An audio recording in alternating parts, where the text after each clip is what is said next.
आप सभी को राम राम। बात करेंगे कल के मार्केट के बारे में और आपको जैसा बताया था सिनेरियो आपको वैसा ही देखने को मिला। जैसा कि आप देख रहे हो निफ्टी 50 का, निफ्टी बैंक का। अब बात करेंगे कल के मार्केट के बारे में कि कल क्या मूड और माहौल रह सकता है। कंटिन्यू आपने देखा जो जिस तरीके से जो चीज़ बताई गई उसी तरीके से वो चीज़ आपको देखने को मिली है। मोमेंटम भी अच्छा मिला, मार्केट ग्रीन भी हुआ। निफ्टी बैंक ने तो सारे लेवल आपके तोड़ दिए, मतलब जो भी लेवल बताए गए थे आपको सारे लेवल तोड़ दिए। निफ्टी 50 ने भी काफी अच्छे मोमेंटम दिए आपको। अब बात करते हैं कल के लिए स्ट्रैटेजी की, जो कि है सेल ऑन राइज स्ट्रैटेजी। और तीन बड़ी बैड न्यूज आई हैं, मतलब तीन छोटी नहीं बड़ी बैड न्यूज आई हैं, और जिसमें कि सबसे ज्यादा है वो निफ्टी बैंक के लिए है। तो मुझे लगता है कि रेजिस्टेंस आपका रहेगा 58,000 के पास, लेकिन यहां पे सेलिंग प्रेशर कहां से आ सकता है, जहां पे भी ओपनिंग होगी वहां से देखिएगा पहला लेवल 6660 और फिर अगर इसके नीचे जाता है तो 540। तो ये पर्टिकुलर लेवल आपको ध्यान रखने हैं। अगर फ्लैट ओपनिंग होती है, गैप डाउन हो जाती है तो अलग ही बात है, फ्लैट ओपनिंग होती है तो इन पर्टिकुलर निफ्टी बैंक के लेवल पे आपको ध्यान रखना है। रेजिस्टेंस ऊपर की तरफ है, ग्रीन ओपनिंग हो जाती है तो बहुत ही अच्छी बात है, इससे अच्छी बात नहीं होगी। तुरंत सेलिंग प्रेशर देखने को मिलेगा, तुरंत सिचुएशन चेंज होते हुए देखने मिलेगी आपको, तो वो चीज़ तो बिल्कुल अलग हो जाती है। अब बात करेंगे निफ्टी 50 के लिए।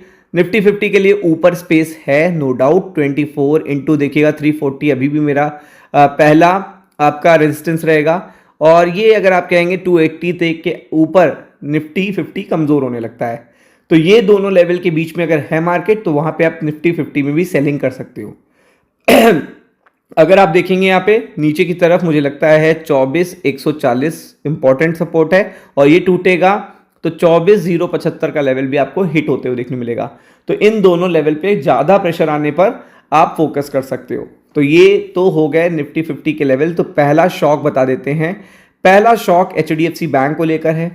HDFC बैंक की वैल्यू क्या है बता देते हैं। निफ्टी 50 में है 13% नंबर 1 पे, और निफ्टी बैंक में है 27% के ऊपर नंबर 1 पे।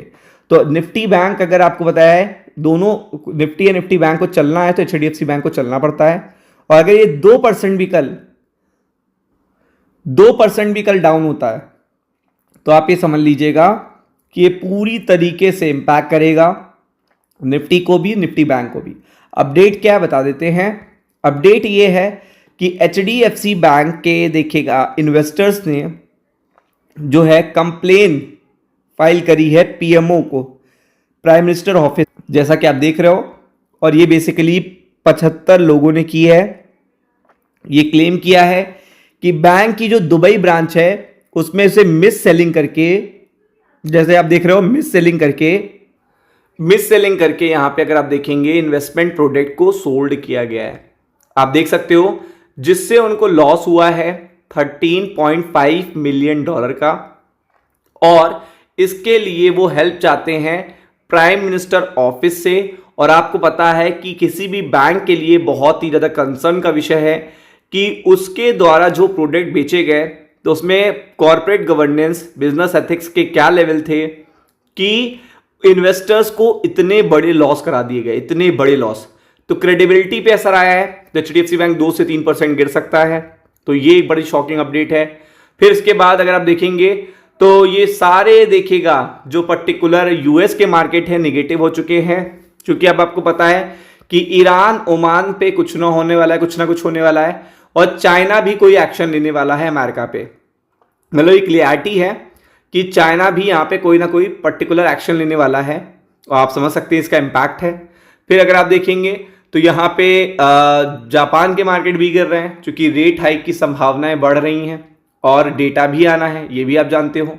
तो वो भी बड़ा इंपैक्ट क्रिएट करेगा, मतलब छोटा इंपैक्ट नहीं आएगा, बड़ा इंपैक्ट आपको देखने को मिलेगा। इस कारण से काफी बड़ा देखिएगा सिचुएशन यहाँ पे चेंज हो सकती है। बाकी बॉन्ड मार्केट US का बढ़ना शुरू हो गया है। ये कल के लिए बड़ी बैड न्यूज है, क्योंकि ये गिरता रहे ये बेटर है, ये बढ़ रहा है तो ये खराब बात है। तो एक जो सबसे बड़ा शॉक आएगा वो HDFC बैंक को लेकर आएगा, जो मुझे लगता है। दूसरा देखिएगा US ईरान वॉर से रिलेटेड देखिएगा कुछ जो शांति है वो देखिएगा टूटने वाली है। वहां से इंपैक्ट आ सकता है। Third, bond market, be prepared for it. Ram Ram.